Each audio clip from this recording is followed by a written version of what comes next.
Por favor, Salmo 131. Abra um texto da palavra do Senhor. Salmo 131.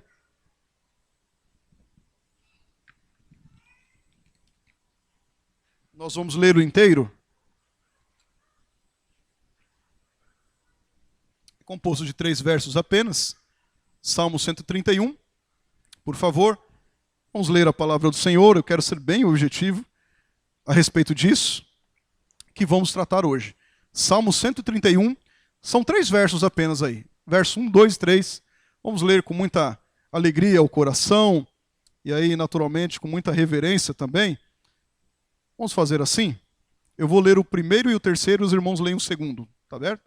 Eu leio os ímpares e os irmãos da igreja o par.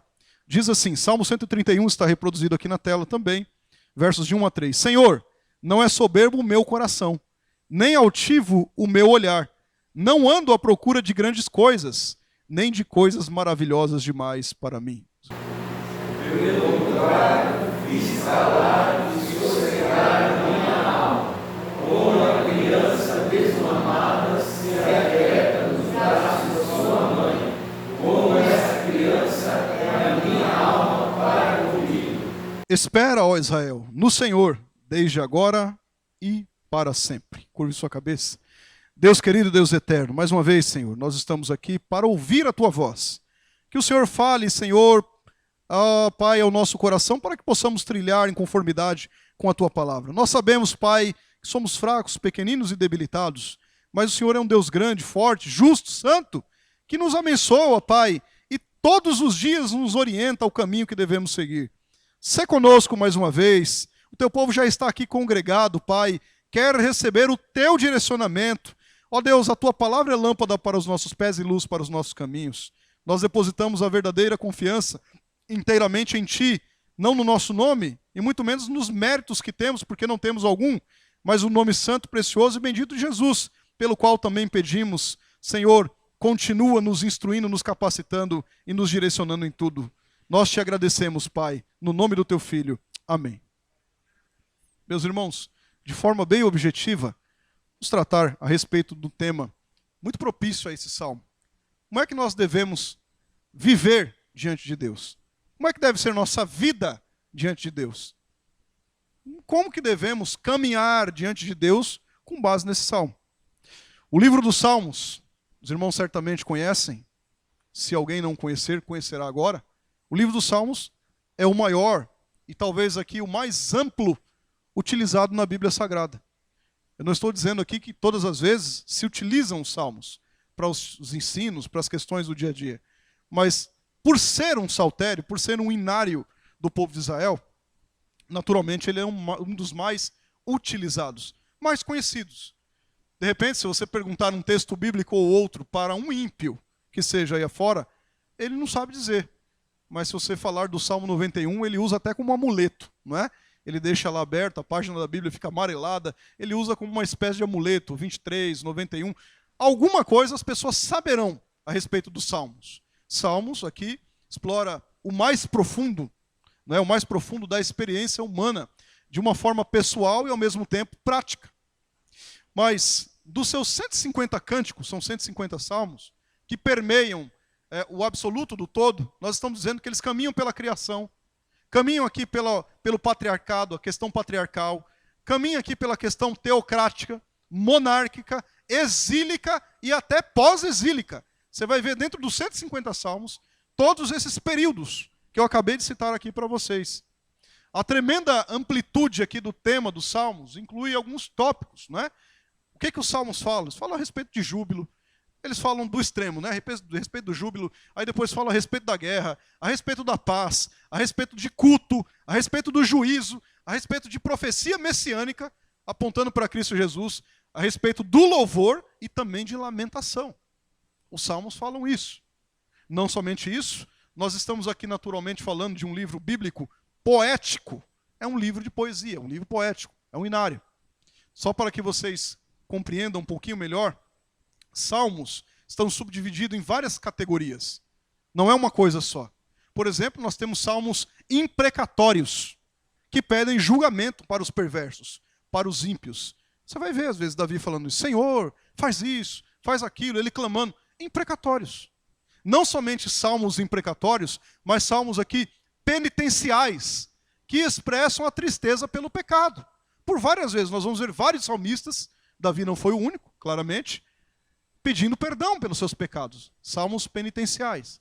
Não somente salmos penitenciais, mas salmos sapienciais, tá certo? Que expressam sabedoria, diretrizes para os piedosos, os caminhos que devem seguir, não é? Salmo 1, inclusive, é um desses salmos. Ele fala, ó, não se detenha na roda dos escarnecedores, não caminhem com eles, mas, olha, caminhem por esse lado aqui. É uma diretriz, sabedoria para aqueles que são justos, para aqueles que são salvos.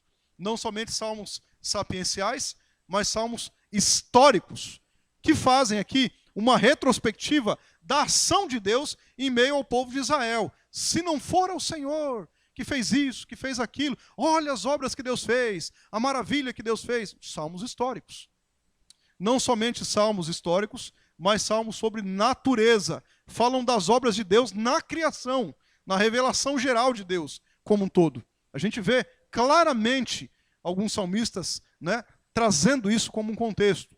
Não somente de natureza, mas salmos também de ações de graças, salmos de agradecimentos, de louvores ao Senhor, por maravilhas recebidas, bens recebidos, graças alcançadas. Não somente por ações de graças, mas salmos messiânicos, que apontam direta ou indiretamente para Cristo, para o seu retorno, para a sua vinda. Apontam que o Cristo, o Messias, viria. Salmo 89 é um deles, não é? Falando do trono de Davi, que jamais subsistiria. Onde é que o trono de Davi jamais subsistiria? Em Cristo. Ele jamais acabaria, aliás, né? Em Cristo Jesus. Não acabaria, porque o trono de Cristo Jesus seria perpétuo, e é perpétuo. Cristo Jesus, da descendência de Davi, da raiz de Jessé, pai de Davi, salmo messiânico. Não somente salmos messiânicos, mas salmos reais, que são relacionados aos reis. A atuação de Davi e Salomão, em especial. Falam exatamente deles, da atuação deles, de como Deus os usou, não é? Não somente salmos reais, mas salmos de lamento coletivos ou individuais, sejam eles com um grupo de pessoas ou individuais, que apresentam a tristeza do povo, não pelo pecado agora, porque esses seriam os penitenciais, mas por algum motivo. Por algum motivo eles estavam tristes. Então isso poderia acontecer de forma individual ou coletiva. Isso é apresentado também nesses salmos, nesse livro de salmos. Não somente aqui, mas também salmos de peregrinação. E aí está o que nós lemos. Salmo 131. Salmo de peregrinação que eram entoados durante aqui as peregrinações à cidade de Jerusalém. Esse Salmo 131, irmãos, composto por Davi, está dentro daquilo que nós conhecemos como cântico de romagem, ou cântico de subida, ou ainda cântico de peregrinação. É um salmo de peregrinação. Por alguns até é conhecido, tem alguns títulos de Bíblia, eu não sei se você tem aí alguma Bíblia que tem esse título, né? Os títulos não são sagrados, mas tem o título lá, Cântico dos Degraus. Já viram isso? Que é um cântico de subida, do degrau mesmo, de subir, de degrau. É exatamente isso.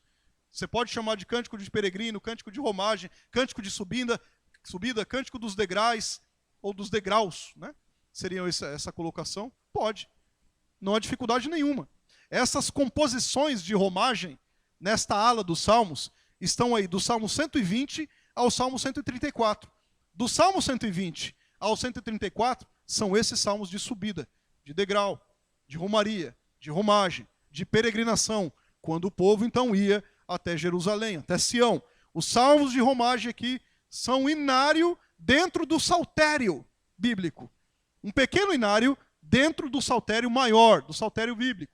Via de regra aqui, eles foram cantados por Israel quando Israel realizava suas peregrinações para adorar. Agora, é importante dizer que o saltério, ele era e ainda o é, tem instrumento assim, um instrumento aqui de cordas, usado nos tempos do Antigo Testamento. Mas você fala, como assim? O salmo é um saltério? Preste bem atenção. Também. O saltério aqui, alguns estudiosos diziam que ele era um dos instrumentos mais comuns no Antigo Oriente. Mais comuns no Antigo Oriente. A palavra saltério aqui vem de psalterion, né? PS, psalterion, que é justamente um vocábulo que indica um instrumento a ser tocado com os dedos, cordas, né? Que é usado frequentemente na Bíblia para reproduzir alguma questão hebraica. É muito comum, quando a gente lê o Salmo 150, louvai ao Senhor com instrumento X, com Y, com Z, aparece lá, instrumento de corda. Quando você vai para o texto original, saltério também está entre eles. Então, no livro do profeta Daniel, há também uma orientação em relação aos saltérios, tá certo? Agora na língua aramaica. Mas o que eu quero dizer é que alguns eruditos sugerem que talvez esse saltério, esse instrumento, tivesse sido composto, feito, fabricado inicialmente na Fenícia. Eles usavam muito isso. Há também o significado da palavra saltério. E aqui é onde eu quero chegar. Saltério pode ser um instrumento, por isso o contexto, quando você tem que olhar sempre o contexto para saber o que está sendo dito ali, mas saltério também pode ser uma palavra que dá significado ao livro dos Salmos. O saltério do povo de Israel. Salmos não é um instrumento de corda propriamente dito. Você precisa verificar o contexto pela qual se dá nisso. Nesse caso, a palavra tem a ver especificamente com o instrumento de cordas, quando fala de saltério físico. Quando fala de inário, está falando dos Salmos, desse texto que nós acabamos de ler aqui. Em se tratando, e voltando aqui ao ponto principal, ao cântico dos degraus, contido no livro de Salmos, cada passo, cada degrau, representava aqui uma questão muito preciosa no relacionamento do povo para com Deus. Eu abri falando para vocês como é que nós devemos viver diante de Deus. Nesse cântico dos degraus, do Salmo 120 ao 134, especialmente no 131, que acabamos de ler, está falando do relacionamento que o povo tinha para com Deus. Lições bíblicas em miniaturas, podemos dizer e chamar assim. Entende-se, inclusive, exatamente que o povo ele caminhava nessa peregrinação, nesses degraus, né, se assim podemos chamar, nessa romagem, em três principais grandes festas, quando eles iam até Jerusalém. Quais são essas festas? Festa da Páscoa, festa de Pentecostes e festa dos tabernáculos. Né? Eles iam pelo caminho cantando. Ora eles estavam se lamentando, naquelas categorias que citei para vocês. Ora eles estavam jubilando. Ora eles estavam lá, né, entoando adoração ao Senhor, que ao longe, quando estava chegando lá em Jerusalém, as pessoas já ouviam. O povo está vindo adorar ao Senhor. Eles iam para a igreja louvando a Deus, em grupo às vezes, inclusive. Alguns deles individualmente falando também. Mas veja, em nosso tempo, dado esse contexto aqui, as lições dos salmos aqui de romagem, elas encontram um poderoso eco. Não ficou só lá para o povo lá atrás. Um poderoso eco. Em que sentido? No turbilhão de informações, diante do sufocamento da percepção existencialista de mundo e do caráter cada vez mais líquido de uma sociedade pós-moderna, os pontos aqui mencionados nos Salmos de romagem, especialmente falando, ganham para nós aqui um relevo de esperança. Trazem para nós a questão de como é que nós devemos viver diante de Deus. Por meio de breves poesias, que eles são poesias, assuntos aqui relacionados com a verdade de Deus, com o pacto da graça, com o deleite em Deus, com a família, com a angústia, como podemos tratar isso? Com amor, com a comunhão, com a esperança, são resgatados aqui como forma de edificação ao povo de Deus. Era no passado e o é no presente. O Salmo 131 aqui, na contramão da ideia de uma sociedade líquida, na contramão de uma ideia da sociedade pós-moderna, apresenta para nós aqui, através de Davi, que o escreveu, inspirado por Deus, como é que a nossa alma se derrama diante de Deus. De uma forma discreta, de uma forma serena, profundamente interessada no crescimento da santidade de vida em que nós caminhamos com o Senhor.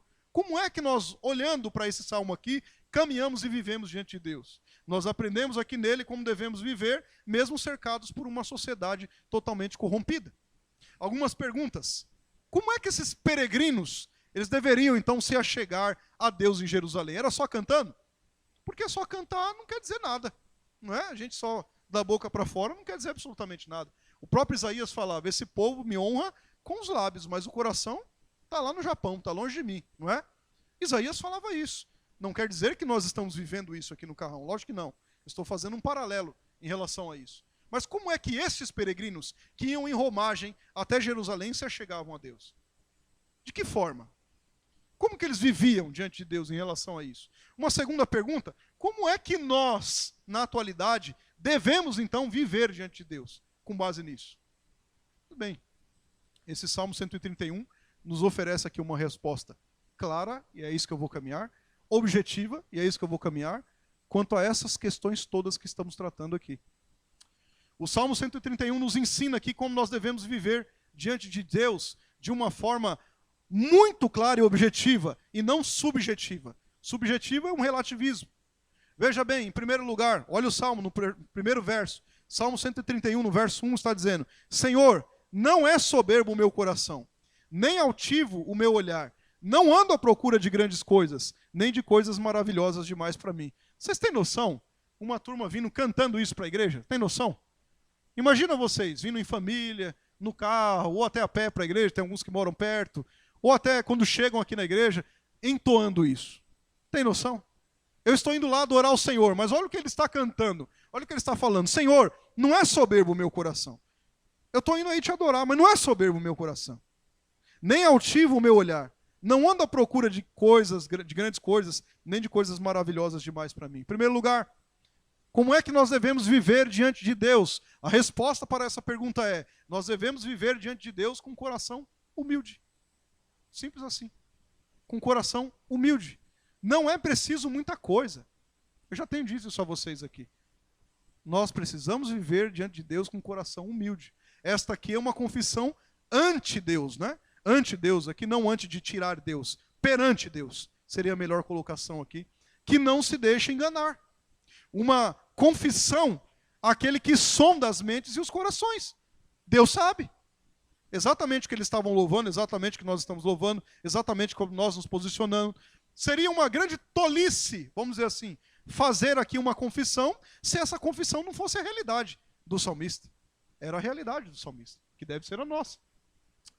Então Davi aqui abre o seu coração diante de Deus e fala: Senhor, não é soberbo, meu coração não é soberbo. O mesmo Davi que nós estamos lendo aqui no horário do momento de dízimo e oferta, falando: ó, isso aqui não vem de mim. Não é o meu poder, não é a minha posse, não é o que eu tenho, percebe? É o mesmo Davi que está falando: meu coração não é soberbo. Coração, nas escrituras sagradas aqui, refere-se ao nosso ser. Envolve aqui o quê? Intelecto, envolve emoções, envolve as questões volitivas, ou seja, nossa vontade. Coração é isso. Senhor, a minha vontade não é soberba, o meu intelecto não é soberbo, as minhas emoções não são soberbas. É isso que ele está dizendo. É também a sede dos nossos planos, dos nossos desejos, das nossas decisões. O que Davi estava falando aqui, o que o povo ia entoando em adoração: Senhor, o centro dos meus planos não pode ser soberbo, não é soberbo. O centro dos meus desejos não devem ser pecaminosos. Não é soberbo, não é para mim. O centro aqui das minhas decisões não é para que eu fique em si mesmado. Era isso que ele estava dizendo. Então o Davi está falando: eu sei, Senhor, em outras palavras, está dizendo isso, que diante de ti, eu não posso manter aquela velha soberba, aquele orgulho, aquela arrogância que se esconde no coração dos homens. Porque às vezes a gente enxerga o exterior, e enxergamos só o exterior, mas Deus enxerga o interior também. Davi está falando: olha, meu coração não é soberbo, Senhor. E se fosse, o Senhor perante a adoração diante de ti, como eu vivo diante de ti. Davi está falando aqui, além do coração não ser soberbo, ele está falando, no verso 1 ainda, nem é altivo o meu olhar. Meu olhar não é arrogante. Meu olhar não é prepotente. Eu não olho para os outros aqui com um olhar de superioridade. Ele está dizendo isso, embora ele fosse rei. Preste atenção nisso. Eu não olho para as pessoas com um olhar de superioridade, como se eu estivesse em cima e elas num patamar lá embaixo. Não. Eu já disse isso uma vez para vocês, inclusive, que a única forma para nós olharmos de cima para as pessoas é olharmos para estendermos a mão, quando ela está caída, para nós levantarmos, com a graça de Deus. É a única forma que nós temos que olhar para as pessoas de cima. Não com arrogância, e muito menos com prepotência, é o que ele está dizendo. Note bem que, ao que parece, Davi aqui, rei de Israel, quando escreveu esse salmo, naturalmente, aqui ele está confessando que, apesar da sua posição de rei, tá certo? E não era um reizinho, era um reizão. Apesar dessa posição aqui, por conta da ação de Deus em seu coração, o olhar dele não era altivo. Não é porque ele era bom, porque não era. Vocês lembram bem o que Davi fez, né? Estão lembrados, né? Bonzinho, Davi, não era não? O homem segundo o coração de Deus. Hã? O que ele fez? Vocês lembram? Cometeu um adultério. A moça lá engravidou. Foi assim? Aí ele chamou o camarada que estava na frente de batalha para vir para casa, para se relacionar com a esposa dele, no caso. Para encobrir isso. Não conseguiu. O cara ficou dormindo na porta do palácio dele. Ele mandou o cara para frente de batalha para dar cabo à vida dele. Bonzinho Davi, não é não? Coração enganoso, irmãos. Era o Davi, segundo o coração de Deus. Nós também somos assim, porque nós temos a natureza pecaminosa. Percebe ou não? Nós também temos. Nós fazemos até pior que o Davi, se deixar. O que ele está dizendo é, Senhor, por conta da tua atribuição no meu coração, por conta do que o Senhor fez no meu coração não é mais enganoso, meu olhar não é mais altivo. Agora eu caminho com o coração transformado. É exatamente o que ele está dizendo. Olha aqui, nós devemos notar aqui uma relação entre aquilo que pode ser visto, não é? Um olhar aqui altivo, prepotente, com aquilo que permanece escondido, com o coração soberbo. Uma coisa a gente vê, outra coisa é Deus ver. Como é que Deus sabe? Ele é soberano sobre todas as coisas. Agora, um olhar aqui altivo, ou qualquer outra indicação externa, de altivez, procede, isso é um fato, de um coração soberbo. Sim ou não? Um olhar altivo, o genuíno olhar altivo. Não é o que a gente pensa, que aquele camarada lá é nariz empinado. Não. Estou falando do olhar altivo, de fato. Tem pessoas que caminham assim. Um olhar soberbo só procede daquilo que tem no coração. Não é de outra coisa. Assim, a altivez, a prepotência, a arrogância se revela no olhar ou no falar, não é só no olhar, às vezes no falar, aquilo que é apenas um sintoma do coração enganoso e soberbo. Em seguida ele fala que ele também tem um coração humilde diante de Deus, quando ele diz assim, eu não ando à procura de grandes coisas, nem de coisas maravilhosas demais para mim. Não diz isso? Não ando aqui significa, Senhor, esse aqui não é o meu modo de vida. Ele está dizendo isso. Senhor, eu não vivo inquieto atrás de coisas grandes. Ele era rei. Ele está dizendo isso. Eu não ando à procura de grandes coisas, nem coisas maravilhosas demais para mim. Eu não ando inquieto de um lado para o outro, querendo isso, querendo aquilo. Esse não é meu modo de vida, Senhor. Meu coração não é orgulhoso, não é soberbo. Era isso que Davi estava falando. Grandes coisas aqui se refere àquilo que o coração humano deseja. Riquezas, honra, glória, auto-reconhecimento. Às vezes acontece isso. Grandes empreendimentos. Aí você fala, mas isso aí não tem problema nenhum fazer isso. Sim, só que se refere àquilo para qual Deus não nos chamou. Entende? Quando a gente caminha entendendo que é uma coisa e Deus falou, não é para isso, naturalmente nós somos soberbos. Olha o que acontece aqui. Não é o que Deus havia determinado para nós que nós devemos caminhar contrário a isso. Ele aqui não tentou controlar, permita-me dizer aqui, Salmo 131, a doutrina da providência, né?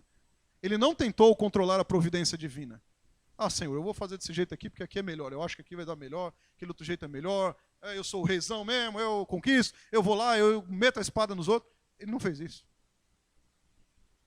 Grandes coisas, Senhor. Não. O coração humano é enganoso. Deseja riquezas, bens, glórias para si próprio. Se no meu trabalho, se na minha vida, se na minha família, eu não faço as coisas, ou na igreja, para glorificar a Deus, eu já estou pecando. O fim último do homem não é esse? Glorificar o Senhor? Nós devemos glorificar a Deus. Se eu não faço isso, eu já estou pecando. E Davi está falando isso. Essas coisas aí não são para mim, não é meu estilo de vida. Eu não quero isso. Eu não sou soberbo. Para que eu vou querer isso? Davi está falando isso. Como é que eu vivo diante de Deus? Desse jeito. Além disso, ele fala, coisas maravilhosas. Não ando à procura de grandes coisas. Ok. Nem de coisas maravilhosas demais para mim. Quer dizer, aquilo que está além do nosso poder. Está além do nosso poder. Ele fala, não procuro isso. Até aquilo que é difícil de entender. Você está falando, não, para mim não. Isso quer dizer que Davi não se envolvia com questões que ele não podia entender. Ele reconhecia os seus limites como ser humano. É isso que eu estou dizendo. Reconhecia. Não somente isso, ele sabia que Deus, em sua providência aqui, age muitas vezes de uma forma com que nós nem conseguimos compreender. Você saberia dizer todos os aspectos da sua vida, a forma com que Deus agiu, você compreendeu tudo? Duvido. Davi estava falando exatamente isso. Tem coisas que eu não consigo compreender, e amém. Vamos embora. Amém. E aí a gente pode até trazer aqui para o Novo Testamento, nós já sabemos esse texto. O Davi ainda não sabia, não, desse texto especificamente, mas a gente sabe. Todas as coisas cooperam para o bem daqueles que amam a Deus. Todas. As que eu compreendo e as que eu não compreendo cooperam para o bem daqueles que amam a Deus, não é? Ele sabia que Deus, em sua providência, age de muitas formas. É multiforme a graça do Senhor. A ideia aqui é que ele não procurava por coisas que estavam além dele, Davi. Não procurava por isso. Nem tampouco aqui procurava se colocar no lugar que pertence a Deus. Aqui é o maior perigo. Coisas maravilhosas demais. O antropocentrismo. O homem no centro das coisas. Não é o homem no centro das coisas. É o teocentrismo. Deus no centro das coisas. É o contrário. É o cristocentrismo. Cristo no centro das coisas. Não o homem. Davi está falando, não caminho assim não. Recapitule na sua mente.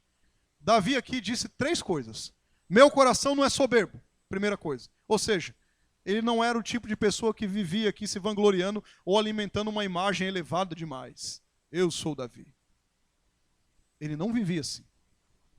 Ele não vivia desse jeito. Meu coração não é soberbo. Ele disse outra coisa. Meus olhos não são altivos. Nesse ponto aqui, Davi estava dizendo que as intenções dele não visavam lugares altos em Israel ou as benesses do seu poder. Eu tenho poder, então eu vou usar do poder. Uma vez eu ouvi, isso já há um tempo atrás, não foi aqui não, graças a Deus.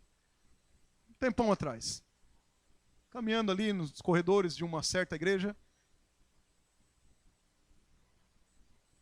estava lá, um problema para se resolver na igreja, naturalmente. Igreja que não tem problema, aí tem problema para resolver.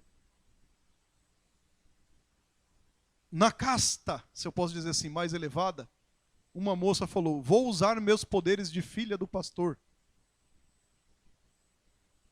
Quais são os poderes de filha do pastor?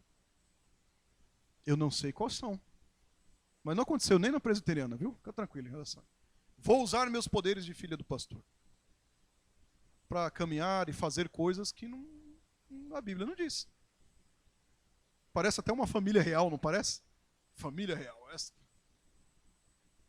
Somos tão pecadores como qualquer outras pessoas. Davi não estava galgando lugares altos ou as benesses que o seu poder poderia trazer. Eu sou o rei, eu mando. Acabou. Davi parece que não era episcopal, viu, Joel? Até parece que ele era presbiteriano. Estou brincando, é claro. Não era episcopal. Mas Davi disse uma terceira coisa ainda. Eu não ando à procura de coisas grandes ou maravilhosas. Em seu coração, Davi não queria ser popular. Ele já era. Isso porque Deus o deu. A porção para ele era aquilo. Talvez nesse ponto aqui Davi estivesse dizendo que nunca teve ambição de ser um rei. De fato. De qualquer forma, o ponto é que Davi procurou guardar o coração das fantasias do poder. Davi estava dizendo isso. Em nossos dias aqui, as pessoas estão muito mais interessadas numa adoração externa apenas, que se revela por meio de posturas físicas, de levantar as mãos, de bater palmas. E não há nenhum problema, nós batemos palma aqui. Qual é o problema? Desde que seja sincero. Levantamos a mão, desde que seja sincero. Não é? Só não dançamos, né? Dançar não fica bom não, né? Se dançar a gente puxa assim, ó. Não precisa. Não é verdade? Não fazemos isso. Mas as pessoas estão muito mais numa teatralidade externa, percebe? Elas estão muito mais teatrais, de movimento, de isso, de tal. Mas será que é isso mesmo? O coração está alinhado a isso? Se estiver, amém. Mas será que é isso? O que vemos aqui é o que realmente é importante. É o nosso coração diante de Deus. É a única forma que nós podemos ser aceitos diante de Deus, a única forma aqui que nós podemos viver diante de Deus, como? Com um coração humilde. É a única forma, não tem outra forma. Então, nós não devemos aqui imaginar que seja bastante nós estarmos num culto e não estarmos centrados no emocionalismo. Emocionalismo é diferente de emoção. É muito diferente. Emoção nós temos. O Espírito Santo habita em nós. Se a gente não tiver emoção, meu irmão, o que é que está acontecendo? Emocionalismo é diferente. Não basta só falar assim, não, eu estou no culto, eu não estou centrado no emocionalismo, olha, eu não estou no antropocentrismo, eu não estou com as invenções humanas. Não é só isso. A adoração é muito mais do que isso. A pergunta é, como é que nós estamos diante de Deus? Como é que está o nosso coração diante de Deus? Ao chegar aqui para cultuar nessa noite, o meu e o seu coração estava e está humilde diante de Deus? Esse é o ponto. E quando eu digo cultuar, é numa reunião, porque o nosso culto não acaba. É um culto ambulante, você vai embora, você é o culto. Em adoração ao Senhor. Percebe? Será? Essa humildade não requer somente algo que é no culto, no templo, vamos dizer assim. Não. Ela se refere aqui à nossa maneira de viver em todo o tempo. Nós sabemos aqui que existe um grande perigo em nós termos aqui um coração soberbo, sim ou não? Sabemos. Um coração aqui soberbo é um coração inquieto. Um coração cheio de pensamentos grandes e exaltados em si mesmo. Que pensa de forma exaltada a respeito de si mesmo, de tal forma que olha os homens com um olhar altivo e fica inquieto com a providência de Deus. Isso é um coração soberbo. Davi está falando, esse coração não é o meu. É assim que nós devemos viver diante de Deus. Não somente isso. O coração soberbo aqui não aceita o que Deus chama, né? Provoca ou até instrui soberano e sabiamente da forma com que ele determinou. Deus falou X, o coração soberbo fala que é Y. Uma das doutrinas mais odiadas pelo ser humano, dizia Charles Spurgeon, é a doutrina da soberania de Deus. Das mais odiadas. Porque o coração é soberbo. Altivez, orgulho, arrogância, prepotência, fez com que Satanás fosse extirpado da glória de Deus. Sim ou não? Ele quis ser aquilo que não era. E aquele que era, abriu mão de ser e se fez entre nós. Jesus. Como é que nós vamos caminhar diferente disso? Isso é um parâmetro bíblico. No entanto, aqui o coração humilde é aquele que agradece por onde está. Você está aí, você está agradecido. É aquele que agradece pelo que tem. É o suficiente? Amém, é isso aqui, é a minha porção. É aquele que agradece sem reclamar, sem murmurar contra a providência divina. Isso é ter um coração humilde.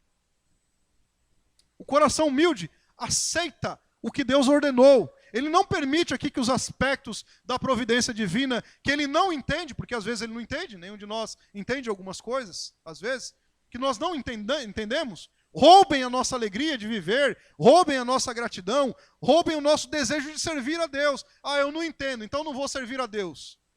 Então teu coração não é humilde, e o meu também não, se eu caminhasse.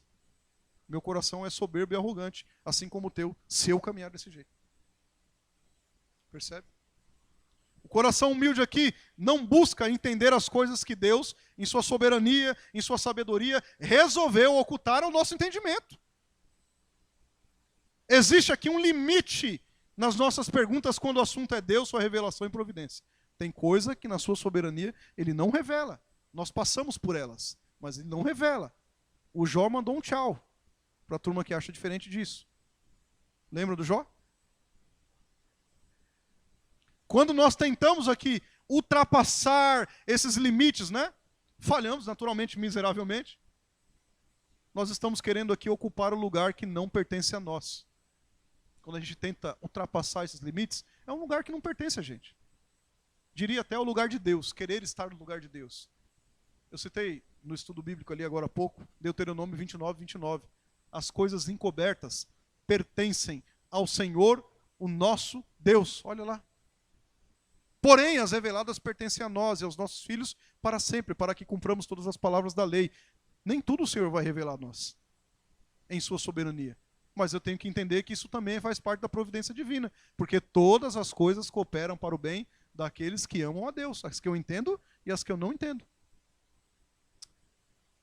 É o orgulho, irmãos, preste bem atenção nisso, que nos faz insistir, é o orgulho que nos faz lutar por aquilo que muitas vezes Deus não quer nos conceder. É o orgulho que muitas vezes aqui quer nos fazer ultrapassar limites da nossa própria vocação como cristão. É o orgulho que nos faz querer saber aqui o que Deus não permite nós sabermos. É um coração orgulhoso, irmãos, que não é um coração aceitável diante de Deus, que caminha desse jeito. O único coração aceitável diante de Deus é o coração humilde. É só por meio da graça de Cristo que nós podemos dizer, preste bem atenção, é só por meio da graça de Cristo que nós podemos dizer, Senhor, meu coração não é soberbo. Sem a graça de Cristo, essa fala é fajuta. Quando a graça de Deus nos ensina sobre a glória de Deus e sobre a nossa miséria, então esta mesma graça nos faz humildes. Em segundo lugar, como é que nós devemos viver diante de Deus? Bom, uma outra resposta está no verso 2. Nós devemos viver diante de Deus com um coração jubiloso, feliz e de contentamento.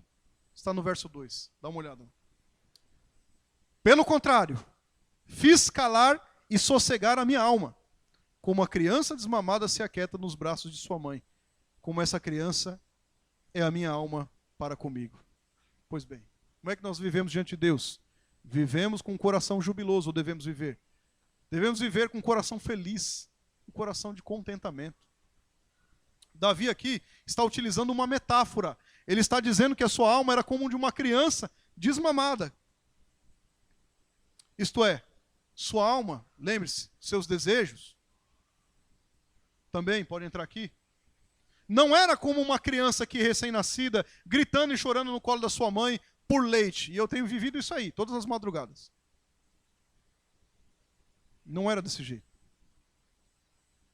Mas como uma criança que já passou dessa fase. Ele estava dizendo isso. Já passei dessa fase. Eu tenho contentamento. Eu tenho júbilo no coração. Eu sou feliz. Agora a criança que já passou dessa fase, a criança está no colo da mãe, mas não à procura de uma coisa como um leite, por exemplo. Ele já está desmamado. Está à procura da mãe no colo da mãe, à procura de amor, de carinho, de compreensão ali, de estar protegido no colo da mãe. Já passou daquela fase de recém-nascido. Davi está dizendo isso. Davi está dizendo assim, eu estou contente, eu estou aqui calado e sossegado diante de Deus, no colo de Deus, se você quiser chamar assim. Contente, contentamento. Ele está dizendo a respeito disso.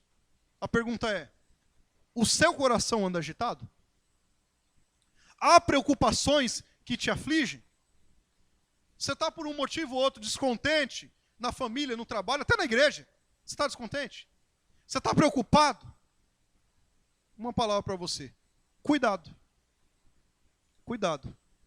Estes são sinais da soberba que procura se esconder no coração. Ué, se nós cremos que Cristo é o nosso provedor, por que é que nós vamos caminhar de outro jeito? Cuidado, cuidado, analise.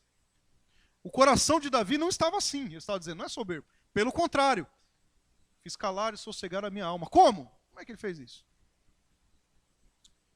Pelo que lemos, é possível e claramente concluir, calar e sossegar a sua alma, minha alma, a alma do Davi ali dizendo, apresentando-se diante de Deus com um coração humilde.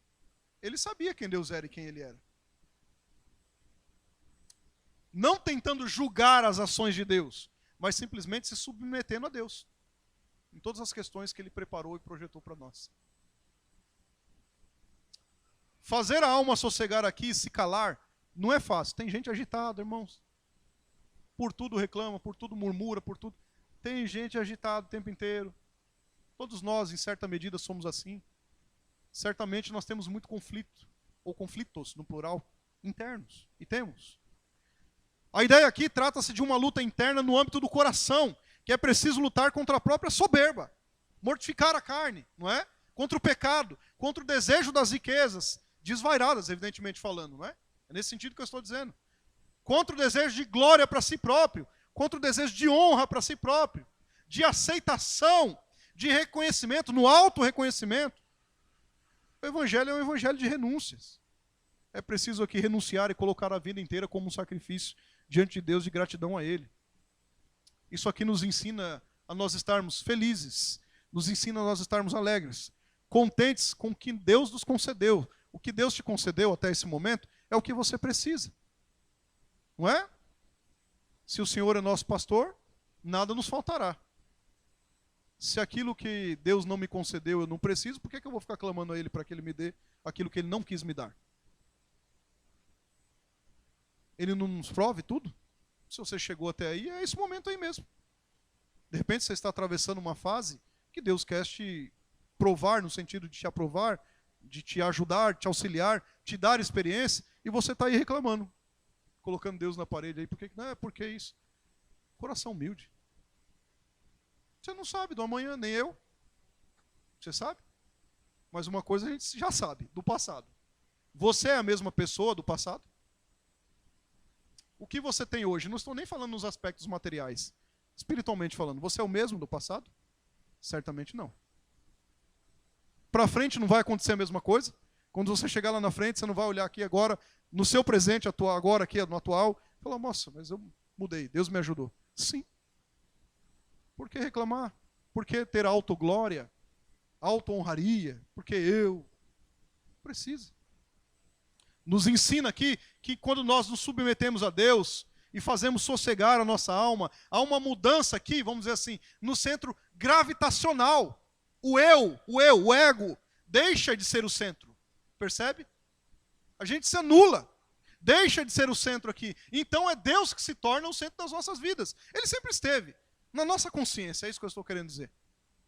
Ele é o centro de tudo. Se Cristo nos deu um coração humilde, então nós sabemos que não há motivos para o descontentamento. Por que é que nós vamos estar descontentes? Nós merecíamos a morte, não foi assim? Mas Cristo foi quem morreu no nosso lugar, nós merecíamos absolutamente nada. Mas nós vimos a glória do unigênito do Pai, cheio de graça e de verdade. Em Cristo nós podemos ter certeza que Deus cuida de nós ou não. Em Cristo aqui, nós podemos ter certeza que Ele fará todas as coisas para que tudo coopere para o nosso bem. Mesmo quando a gente acha que não é bem aquilo. Sim ou não? Por que andar de um lado por outro? Aí, qual o sentido disso? É o que o salmista está dizendo. Em Cristo nós podemos estar contentes. Neles nós temos tudo o que precisamos. Um texto de Paulo, Filipenses capítulo 4, versos 10 a 13. Filipenses 4, verso 10 a 13. Paulo também sabia disso. Alegrei-me sobremaneira no Senhor, porque agora, uma vez mais, renovastes ao meu favor o vosso cuidado. Estava falando da igreja de Filipos. O qual também já tinhais antes, mas vos falta oportunidade. Paulo estava preso nesse momento, quando estava escrevendo. Digo isso não por causa da pobreza. Olha o que ele está dizendo. Não por causa da pobreza. Porque aprendi a viver contente em toda e qualquer situação. Tanto sei estar humilhado, como também ser honrado. De tudo e em todas as circunstâncias, já tenho experiência. Tanto de fartura como de fome. Assim como de abundância como de escassez. E aquele texto que vocês gostam. Tudo posso naquele que me fortalece. Contentamento. Como que Paulo vivia diante de Deus? Feliz, em contentamento, em alegria. Na pobreza? Sim, contente na pobreza. Na fartura? Também. No frio, na fome? Sim. Na depressão? Também. Feliz na depressão? Sim. Diante de Deus. Porque o Senhor é suficiente a nós. Esse mesmo Paulo, ao orar 3 vezes ao Senhor, Senhor, tira o espinho da minha carne. Qual foi a resposta de Deus para ele? Paulo, a minha graça te basta. Ah, é? Então agora é que o poder se aperfeiçoa na fraqueza mesmo. Agora eu quero esse negócio mesmo. As injúrias, as difamações, as perseguições. Porque quando estou fraco, é aí que estou forte. Porque o poder se aperfeiçoa na fraqueza. Poder de Cristo. Contentamento. Era o que Davi estava dizendo. Isso é ter um coração jubiloso. Isso é ter um coração feliz. Terceiro e último. Nós devemos viver diante de Deus com um coração, agora, dependente e confiante somente no Senhor. Lembre-se disso. Se em primeiro lugar aqui nós devemos viver diante de Deus com um coração humilde, em segundo lugar nós devemos viver diante de Deus com com um coração jubiloso, feliz e de contentamento. E, em terceiro lugar, nós devemos viver diante de Deus com um coração dependente, confiante inteiramente e somente no Senhor. Olha o verso 3 e último. Espera, ó Israel, no Senhor, desde agora até quando? Preste bem atenção nesse detalhe. Espera, ó Israel, no Senhor, desde agora e para sempre. Agora Davi convoca todo o povo de Deus a seguir pelo mesmo caminho. Espera, ó Israel, todo o povo. Ele convocou a turma toda, o povo inteiro. Ó aqui, Israel, ó o que vai acontecer, vamos caminhar por aqui. Ele convoca todo o povo de Deus a seguir pelo mesmo caminho. Espera, ó Israel, no Senhor. É como se ele estivesse dizendo assim: povo do Senhor, não há outra fonte de bênçãos, não há outro Salvador, não há outro pastor como ele. Esperemos somente nele. Ele está dizendo isso. Espera no Senhor quer dizer o quê? Entregue-se ao cuidado de Deus, confie em Deus e descanse em Deus. É isso que ele está falando. Não seja soberbo, não seja agitado, mas seja humilde, contente e, além de tudo isso, confiante em si próprio, não, no Senhor. Provisão do começo ao fim. Você não está entendendo aqui o agir de Deus, de repente? Pode ser que você não esteja entendendo. Você não sabe o porquê disso, o porquê daquilo? Pode ser. Mas tem uma palavrinha aí. Espera no Senhor. Não foi isso que ele disse? Espera no Senhor. Talvez você se sente incapaz de resolver algumas coisas. Todos nós, eu acho que já passamos por isso. Nos sentimos incapazes de resolver alguma situação. Não fique inquieto. Qual é a palavra? Espera no Senhor. Entregue a Ele toda a sua ansiedade. Entregue a Ele todos os seus temores. Entregue a Ele todas as suas dúvidas. Entregue a Ele todas as pessoas que você ama. Entregue a Ele todos os seus problemas. Entregue a Ele todas as suas lágrimas. Porque a palavra é: espera no Senhor. Ele é completamente confiável, perfeitamente sábio, inteiramente poderoso. É por isso que nós devemos esperar no Senhor. Ele nos ama com amor profundo.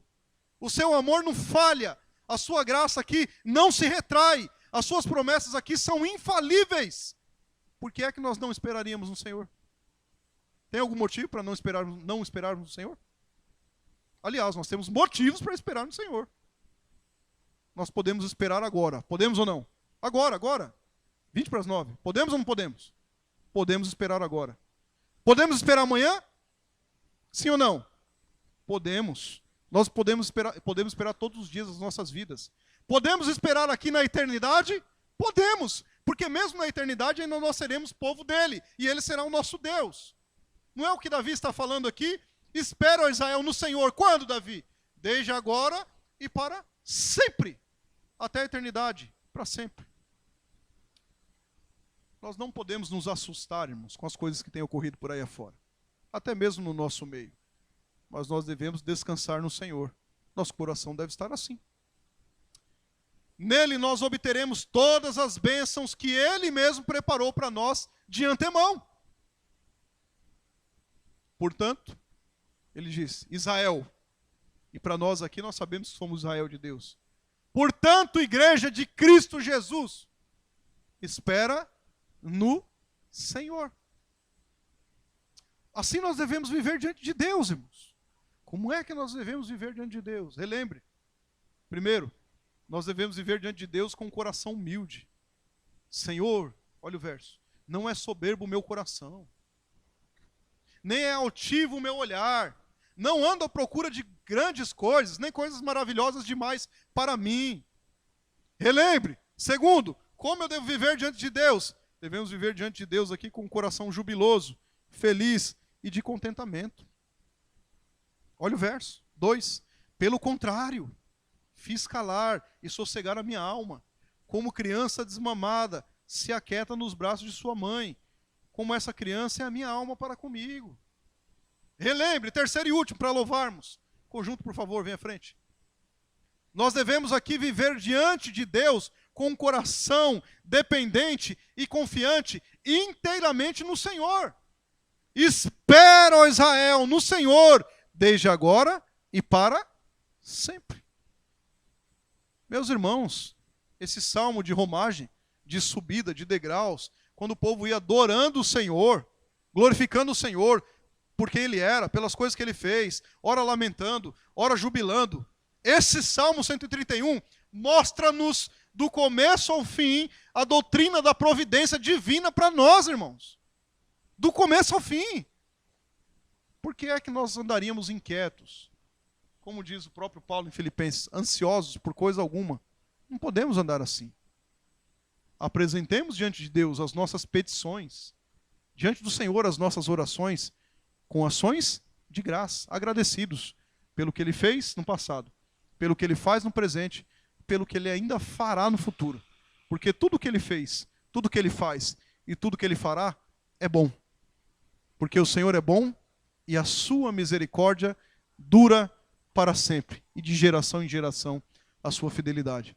Que Deus nos ajude, que Deus nos sustente, que Deus nos faça ter esse coração como Davi, como salmista, o homem segundo o coração de Deus, não porque não falharemos, não porque não erraremos, mas porque cada vez mais o nosso coração, pela ação do próprio Deus, deve estar achegado única e exclusivamente ao seu louvor, à sua palavra, para caminharmos em conformidade com aquilo que Ele estabeleceu.